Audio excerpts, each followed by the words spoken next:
사마귀의 천국. 이혜정.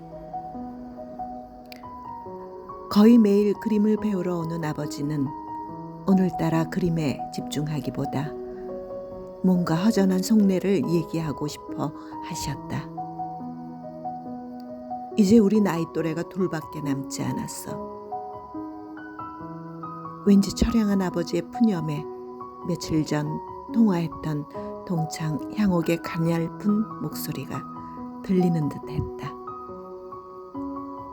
내가 좀 아파. 지난번 내 전화를 못 받았네. 좀 괜찮아지면 전화할게. 아버지인지 친구인지 모를 환청이 귓가에서 갸르릉 울어댔다.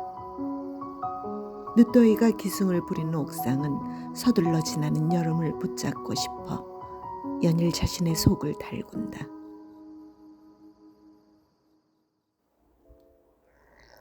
정원이라고 하기에는 소박한 옥상 텃밭에 불현듯 찾아온 사마귀가 시들어가는 꽃잎 위에 맺힌 이슬을 홀짝이고 있었다. 공들인 꽃밭에 어울리지 않을 것 같은 곤충을 옥상 밖으로 던져야 할 것 같았다. 몸통을 잡을까, 톱니 같은 다리를 잡을까. 어줍잖은 궁리를 하고 있는 사이 침입한 푸른 몸의 미물은 어디론가 사라져 버렸다. 어떤 삶은 초대받지 못한 불청객이 되어 낯선 땅을 헤매곤 한다.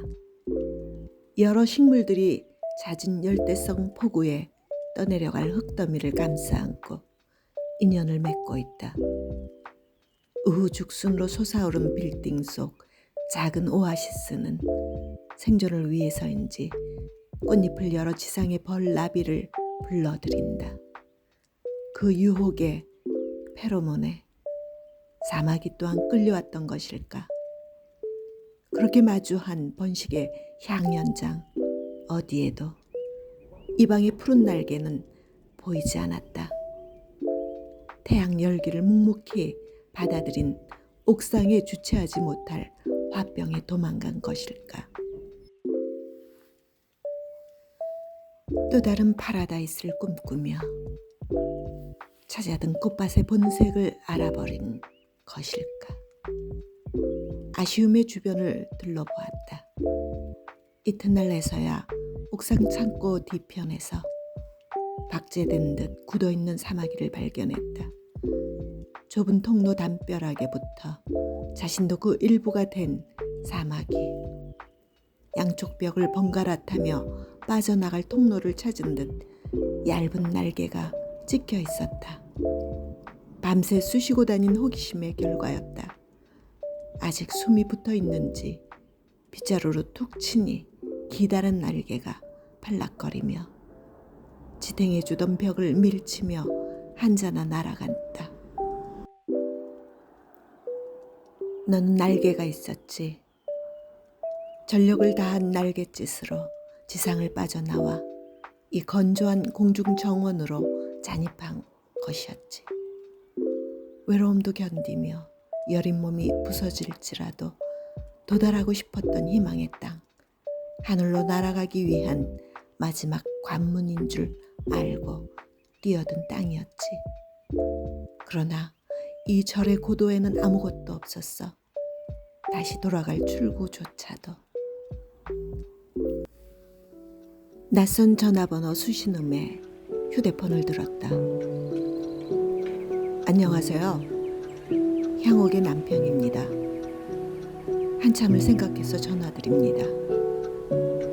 종종 혜정 씨 얘기를 해서 연락드려야 할 것 같아 연락드려요.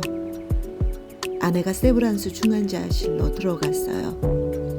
오늘 아침 딸과 최종 면회를 했습니다. 그동안 오래 견뎠지요. 제바로 항암 치료를 7년 견뎠어요. 이제 면회가 불가하답니다.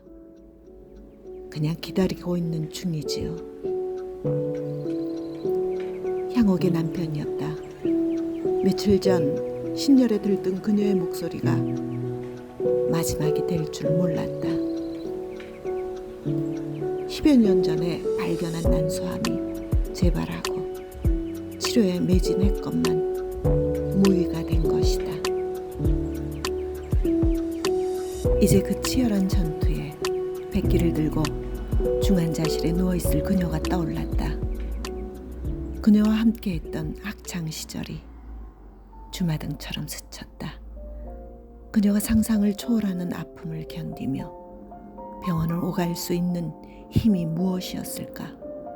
이제 성인이 되어 대소변을 받아내며 병수발을 드는 딸이 홀로 서는 것을 기다렸던 것은 아니었을까? 아마도 엄마의 빈자리에도 꿋꿋하게 견딜 수 있는 마음의 근육이 붓기를 기다렸을 것이다. 왈칵 눈물이 쏟아졌다. 기억도 없는 완치 판정을 고대했을 친구.